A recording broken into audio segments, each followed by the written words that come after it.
Hey there guys, how's it going? And welcome to A Beast Device. A Beast Device.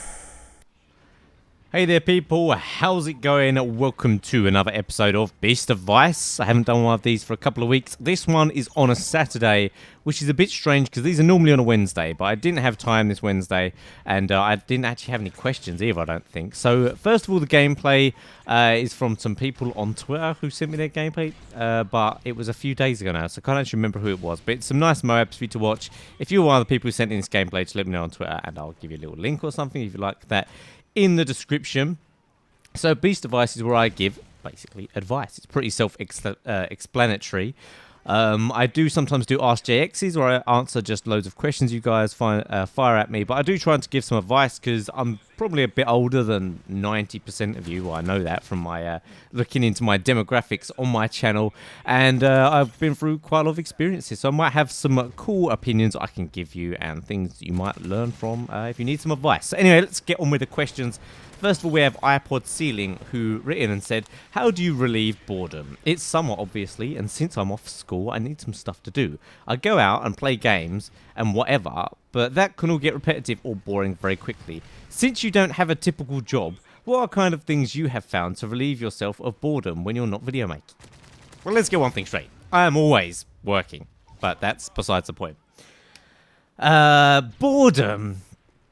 I would say one way to relieve boredom is by hanging out with other people, which is always cool. I mean, apart from the really obvious stuff, like watching TV or a film or whatever, like, because that's kind of the obvious stuff you say. I'd say hanging out with other people, I tend to find it can be quite interesting because, you know, people are unpredictable. Or even just going for walks in town, you'll see random things happening.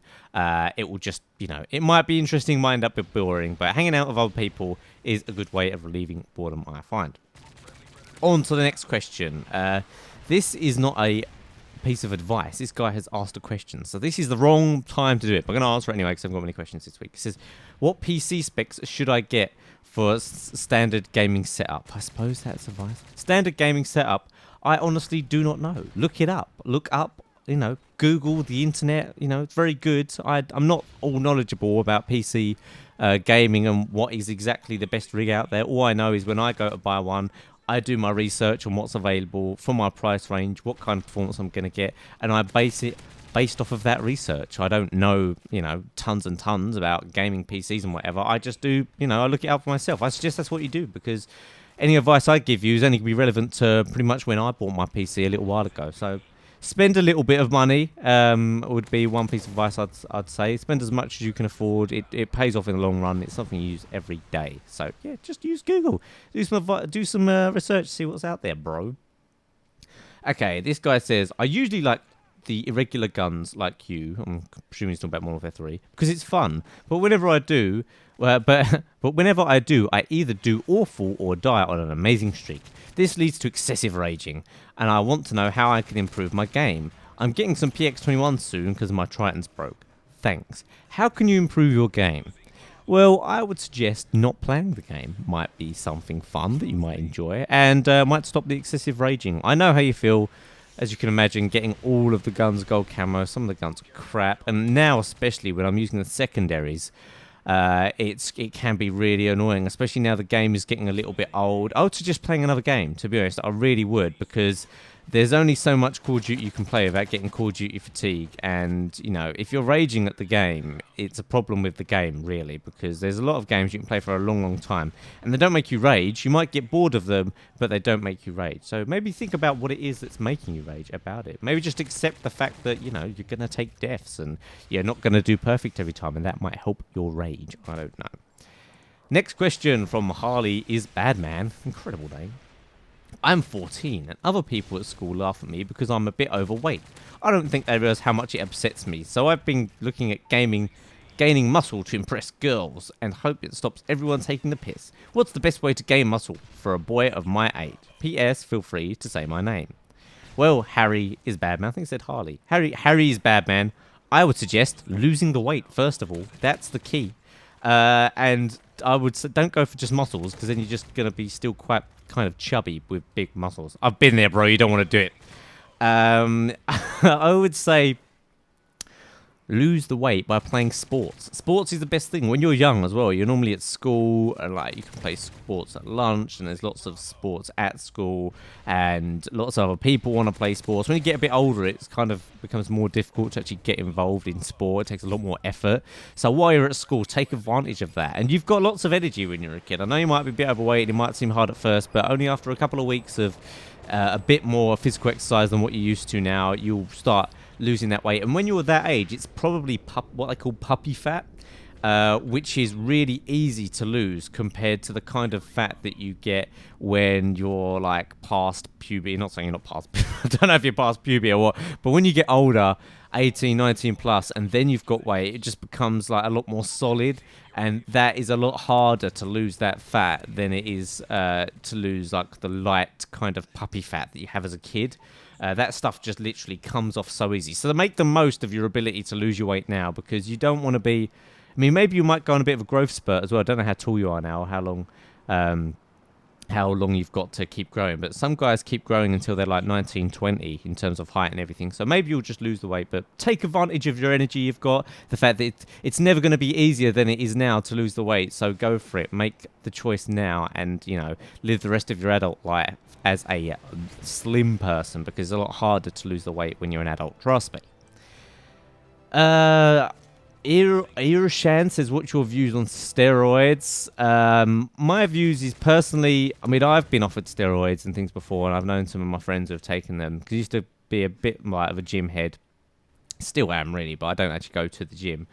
So I see a lot of people do them, and to be honest, I don't think it's worth the time. I mean, the side effects, it's expensive, and I kind of feel like if your body isn't naturally able to produce what you'd like, then it's just not meant to happen. Like I worry about with steroids, you know, using all of that extra energy that you have, or hormone, that not only you're going to produce less hormone yourself, but you're going to push your body further than it should do, putting extra stress on your heart, your organs, higher blood pressure, and all that kind of thing. So me personally, I wouldn't take them, because I worry about those kinds of risks. But I do know some people who take them. If you're very healthy and you take them responsibly, you'll probably be all right. But I wouldn't recommend doing it, and especially obviously not if you're involved in any sport. But I just also think it's a little bit vain, you know. I mean, you can get in pretty good shape and you can be pretty healthy without steroids. So like the steroids, a lot of the time, unless you're like competing in muscle building and bodybuilding, it's a little bit vain, you know. It's like,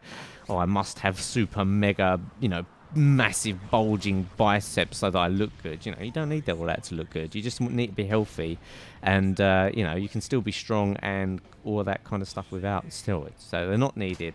But you know, I don't really know enough scientifically to really give a solid opinion on them. But that's just from my experience. It's what I've found with people using them. And there's a lot of side effects. I see some people like use steroids that come out in loads of spots all over their backs. They lose their hair quicker, and it's I wouldn't use them. And if anybody does, I'd highly advise being very careful, doing lots of research. Anyway, next question, a relationship question. Basically, there's a girl called Ellie, and I got to know her. We've been best friends for 2 years. Recently, me and her... Oh, dude, you're friend-zoned already. I can already tell.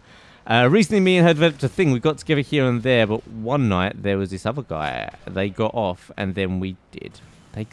There was this other guy. They got off, and then we did. That doesn't make sense. It was kind of awkward, because when we had just stopped, he came in, and they got together. Yeah, that is a bit weird. It killed me, and the next day they started going out. By the way, we were 17. I thought that this was unfair, and that they've only known each other for a week before. What should I do? Because I really like her now, more than I did before. She was going out with this other guy. Am I in the friend zone? I don't know what to do. It's killing me. I just want to get rid of her. Dude, you're so far in the friend zone that you can't even see the non-friend zone. Like the other zone is it's on the other side of the world. You are completely friend zoned. And I hate to break it to you, but you're obviously getting on each other because out of convenience. And that's true. And what's happened is a new guy, she's like, a bit of excitement, someone new, and she's gone for him. She might come back to you eventually, but either way, I wouldn't really worry about it too much. I mean, maybe you're meant to be soulmates and you will eventually get together. But for now, you're young, free, and single.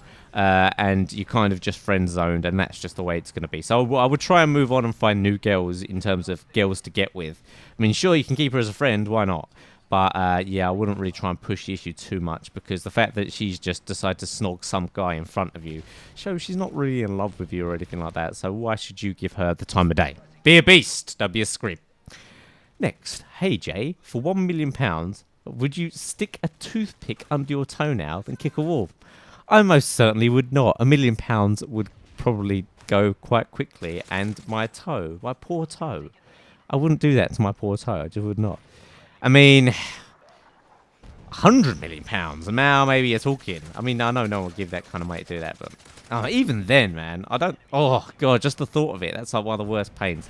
I don't think I could do any of those kind of pain things for that amount of money. Things where we're talking about that much pain. I mean, obviously, I could, I wouldn't mind taking a punch from someone or whatever. Like some things that are painful, but not like incredibly painful for amounts of money. But the things that are like, I mean, that's pure torture. I don't think money would do it. So I'm going to say no. Newsy on set. Anyway, I hope you enjoyed this episode of Beast Advice. Be sure to give it a like rating if you enjoyed the advice that I gave, and to show your support. Show that you're around. Also, I would like to say a word for you to put in your comment if you've reached to the end of the video, so I can know who the true beasts are. And it's going to be the word two. We're going to keep it simple. T-O, the word two. So it's not obvious as well. Don't just put the word two. Don't put the word two in capital letters. I'll just leave the comment or whatever. So yeah, get creative with it. And I'll see you guys in the next Beast Advice video. And I'm sure you're going to watch one of the other videos before that. But hope you enjoyed this one. And I'll see you soon.